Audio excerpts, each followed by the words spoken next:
Thanks for joining us again. This might be our last YouTube video because guitar shops are going to be closing across the board now. It's time to go. Just because if we close the shop, we don't have to necessarily close our channel. Never mind, we're here forever. We're not closing the shop yet. It's not happening. We're gonna make it at least 3 more weeks. 3 more weeks, so at least. Got orders in, don't worry about it. We got you covered. No, we started off just thinking about, we saw some more manufacturers starting to go direct only. Ooh. And they're sort of shifting gears from their sort of dealer relationships they've had for years. Yep. And there's all sorts of reasons behind some of these brands that do it and some that don't. But before we get into it, if you like this type of content, click like, subscribe. Don't forget the bell. It's an important The bell is the factor. key. It's moving on though. So Chase Bliss just announced that they are no longer going to be selling through dealers. They're going to go direct only. Ouch. So there's a lot of reasons for a company like Chase Bliss to do this. Reason one, their pedals are confusing as living hell. So I respect that decision in a lot of ways. Like you get them, you're all like, those little switches in the back. it's like, what in the world is happening here? Like I get it. Like it took me I had to buy like a manual on like Chase Bliss for Dummies. It's not as confusing as you think. But I'm stupid. Well, And yeah. pedals scare me. Yeah, I was gonna say, and you. No, but that's for Chase Bliss in particular. I get it. That makes it because they do sell a confusing product. I'm gonna say it's just confusing. Video done. That's it. They're confusing. No, Gotta buy them from when you them. look at a tube screamer, it's got 3 knobs on it. Makes things happen, right? I'm not supposed to sync it to my computer, get some things going. You do that with Chase Bliss? You ever done it with one of the pedals? God, no. You can connect to the computer and Can you on the Chase Bliss stuff? that's all sorts of weird things. I think. I don't know. Because I thought Chase Bliss's thing was just like analog signal path and a little digital brain, and the knobs are just like how your expression pedal works. Everything. I don't know. I think Johnny Depp can work as an AI force within a Chase Bliss pedal. That'd be fantastic. That was one of his movies. Imagine if he's As he in was there, dying. just pushing things, holding little electrodes and It'd be amazing. diodes and And dressed as Jack and Sparrow. stuff. Yes. Also, the rising costs of everything Yep. is forcing the ability for margins to be met by these manufacturers. It's so much harder now. Yeah, so basically you're saying that instead of selling that product at a certain like wholesale number, and then it comes to us and there's markup and we sell it for a profit margin, they can sort of sell it for the same thing even though costs are more because there's no middleman. Correct. Yeah, they've taken out that. No, maybe that's okay with this instance. Because it is, I imagine they do a great deal with pedals. You're buying them, and it's just you're going to watch the videos. Well, I feel like a lot of people don't come in and try pedals for hours, right? Sometimes people just buy pedals because they look cool, the marketing is good, and they're like, oh, I got to have this new toy. And it's, it's anywhere from $100 to $300-$400. Well, speaking of that, you said that this looks cool, the marketing is cool. That leads us to our next thing that sort of spawns from this idea. I think is like, are guitar shops going to be even a thing anymore? Can just YouTubers be the new marketing source entirely for? So like the new everything. guitar shop guys, the YouTube guy now. Well, it's just a guy that's got a camera, Yeah. and like us, and lives on the forums. Right. Has not, really worked in the guitar business ever, but he likes it a lot. Yeah. Feels like us. Unfortunately, we worked in the guitar business for far too long, but no, it's a weird sort of transition, possibly. I haven't thought about this until you said it just then, but when I was younger and you'd go into a guitar shop, there was a bit of and maybe it was just me being young and naive and stupid. That's very possible. And now I'm not young anymore, but those other things might still be true. I was going to say 2 for 3, baby. You're still batting high. But there was like a coolness about the dudes who worked at the guitar shop. Like they were pretty good players and they'd been around and they'd done all these things, and you felt like because they worked there, they had this certain level of experience, and maybe that has been replaced by the guys on YouTube. Well, and there are some of the YouTube sources that we all rely on are fantastic. Yeah, absolutely. yeah. We still jump to Philip McKnight all the time Yep. and check out his stuff, and we look at Paul Davids is of course a living god, and he's just so pretty. But there's a lot of great channels we look at out there, and there's some great experts, but most of these people do really like they've had some great experiences in the music world.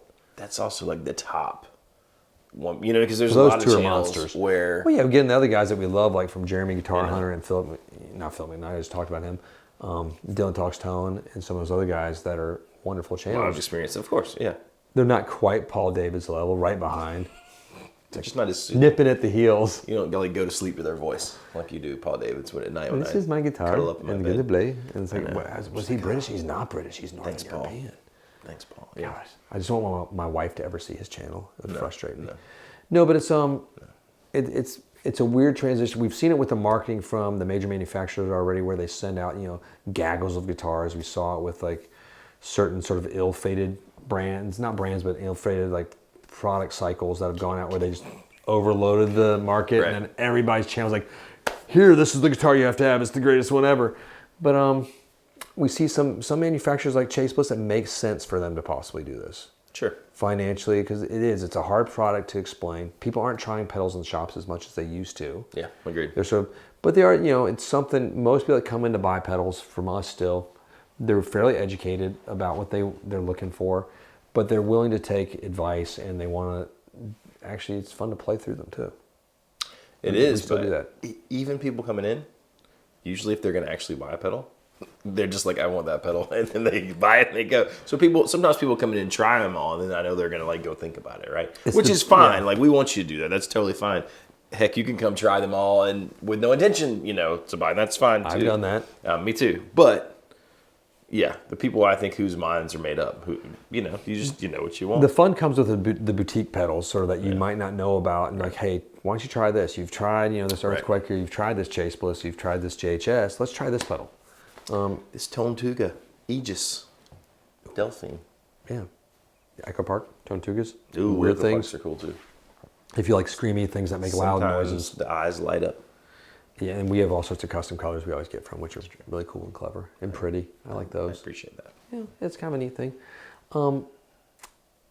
Everything's rising right now in costs for these guys, so I see where some of the reasons come. I am concerned a bit, not with them, but if we lose that idea of like, I don't want to say experts, but like people that have been in this field for a while, is the sort of people to be able to help with that decision, it could be problematic.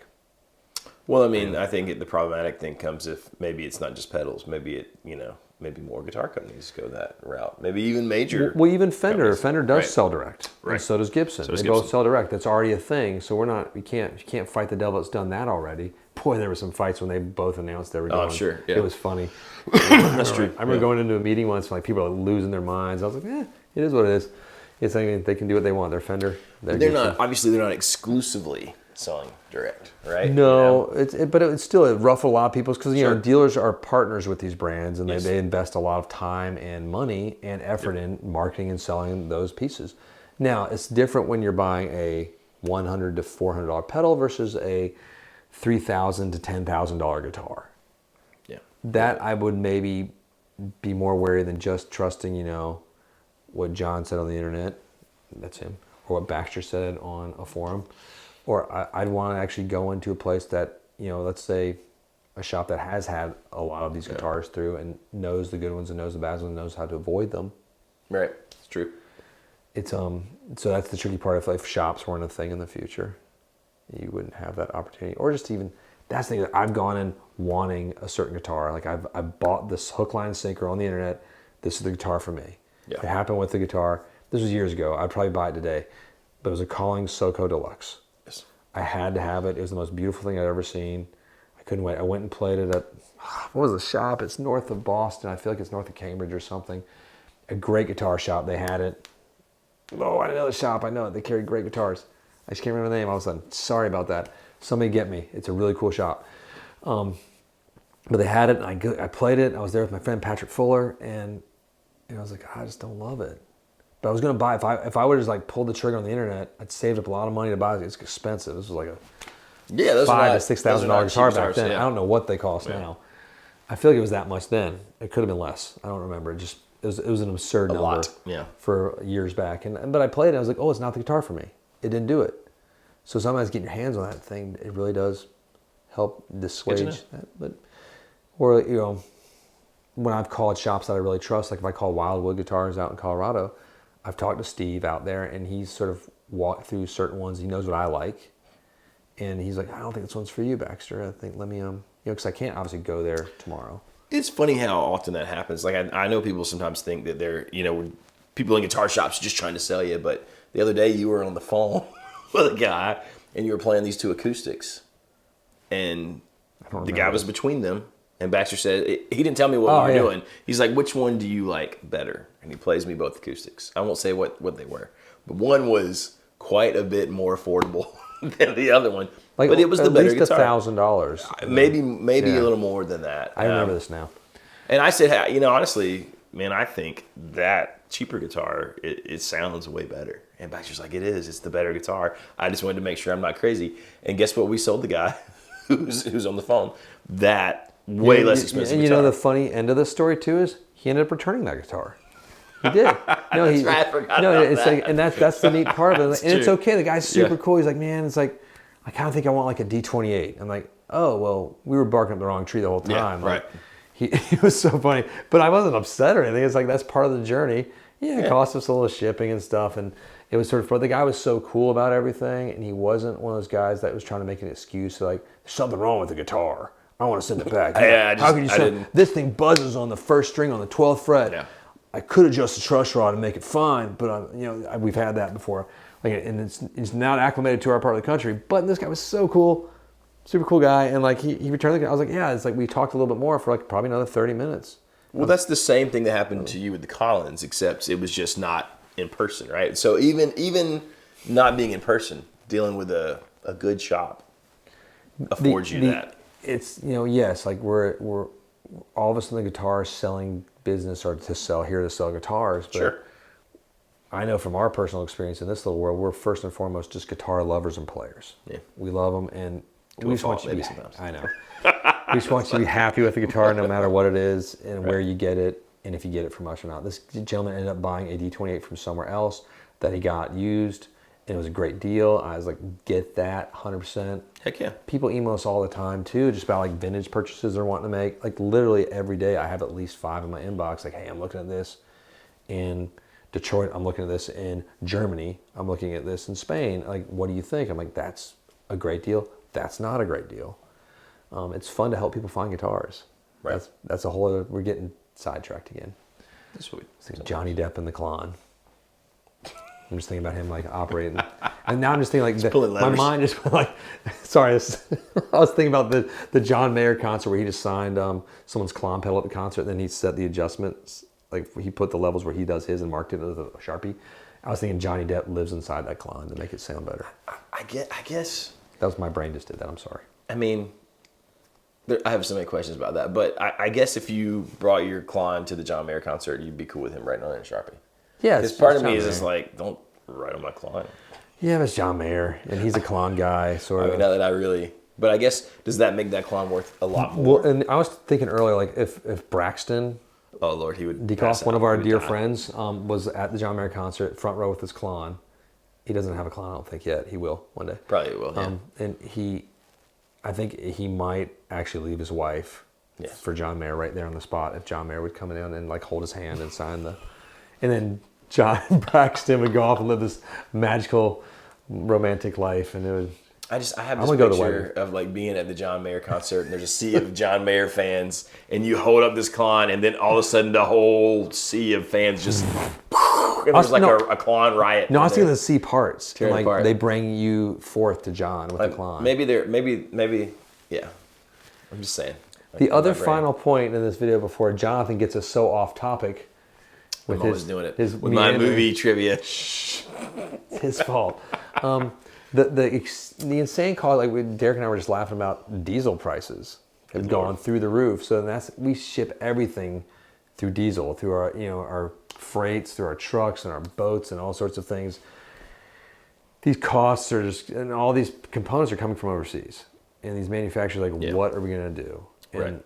And they're trying to figure out everything. Prices, I know I hate saying this again. I've been like, shame. I feel like I'm doing the same thing over and over. Prices keep going up. And side note, movie thing, if you watch Game of Thrones, the Shame Girl is stunningly attractive in real life. The nun. Yeah. Oh my lord! Did I show you the pictures of her? I don't think you've shown me. Oh the my pictures. gosh, she's breathtaking. She's breathtaking. There's cool videos of her in the mountain, like just like hanging out backstage, and like he didn't know it was her. he's like, "Hello, who are you?" She's like, "It's me. I'm the nun." He's like, "What?" Did you see the Mountains boxing match? No. Where he fights Eddie Hall? Yeah. Did he win? Yeah. Okay. Nobody knocked anybody out. He knocked him down a few times. But The mountain got knocked down. no, well, he might have got knocked down once. But no, the Mountain won though. Okay. I feel like the mountain's unstoppable. He was. He was an unstoppable force. He's an unstoppable It's like the force. Juggernaut. Who is the Juggernaut? He's in the the X-Men. Yeah, That's cool. I know Juggernaut. it's true. That was a bad movie when Juggernaut was in it, though. That was the bad one. It was horrible. That was the. I feel like Juggernaut got a raw deal in that movie. That was the trash. He's way cooler than that, actually. I know, because that would be cool. Yeah. At least we have Morbius. And again, Velocipaster. Highly recommend it. Watch. Somehow we're gonna have to go see We'll have Doctor a day. Strange. You got to catch up. I got to catch up. I'm You gotta still watch the catching up. Spider-Man. I'm getting Yeah. there. I'm watching Captain Marvel right now with the kids. It's okay. That's a slow one. It's all right. Jump into Phase 4. I'm almost there. MCU Phase 4. I'm finished in phase 3 right now. Moon Knight. I know. I'm almost there. Let us know your thoughts on how the directions are changing here. Thank you for watching. Thanks for allowing Jonathan to get off topic again. Sorry, I apologize. And we're back on track. You clicked all the likes and subscribes and things already. So You did it. Happy day. Hooray. Way to go. Happy day to you. Thank you for joining us. Peace be with you.